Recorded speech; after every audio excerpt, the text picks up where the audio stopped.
Cancer కంటే పెద్ద రోగం ఏంటో తెలుసా? అనుమానం. అనుమానం కంటే మించిన రోగాన్ని నేను నా ఓపీలో కానీ ఏ పేషెంట్లో చూడలేదు. క్యాన్సర్కి ఒక పేషెంట్ ఉన్నా ఇమీడియట్గా బాధపడి దానికి సంబంధించిన ట్రీట్మెంట్ స్టార్ట్ చేస్తారు. అనుమానం ఉంటే దినదిన గండంలాగా గడుస్తుంది. ఏదో ఒక సిమ్టమ్ వస్తుంది, దానికి ఏంటో ప్రాబ్లం అనుకొని ఇమీడియట్గా దాన్ని గూగుల్ చేయడము, చాట్ జీపీటీలో సెర్చ్ చేయడము, దానికి సంబంధించిన ఇన్వెస్టిగేషన్స్ చేసుకోవడము, స్కాన్ చేసుకోవడము, డాక్టర్ దగ్గరికి రావడము. అప్పటిదప్పుడు మోటివేషన్ వచ్చేస్తుంది, బాగానే ఉందని కొంచెం రియలైజ్ అవుతారు.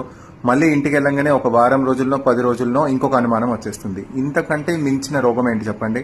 సో మనిషి తన యొక్క యాంగ్జైటీ వల్ల, భయం వల్ల, అనవసరమైన ఆందోళన వల్ల ఉన్న ప్రాబ్లమ్స్ని ఎక్కువ చేసుకోవడము బిగ్గెస్ట్ థ్రెట్. దయచేసి ఫాల్స్ ఇన్ఫర్మేషన్ని నమ్మకండి.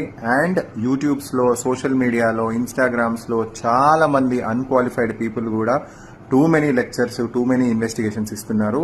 Believe in professional advises, follow proper protocols. Unnecessary Google కానీ చాట్ జీపీటీ కానీ చేయకుండా ప్రాపర్ ఇన్స్ట్రక్షన్స్ ఫాలో అయ్యి హెల్తీ డైట్ చేసుకుంటూ బేసిక్ ఎక్సర్సైజ్ చేసుకుంటే మీకు ఎటువంటి డిసీజెస్ రావు. సో ప్లీజ్ డూ ఫాలో ఎన్ఫెన్యూరో ఎన్ఫెనరేష్. Thank you.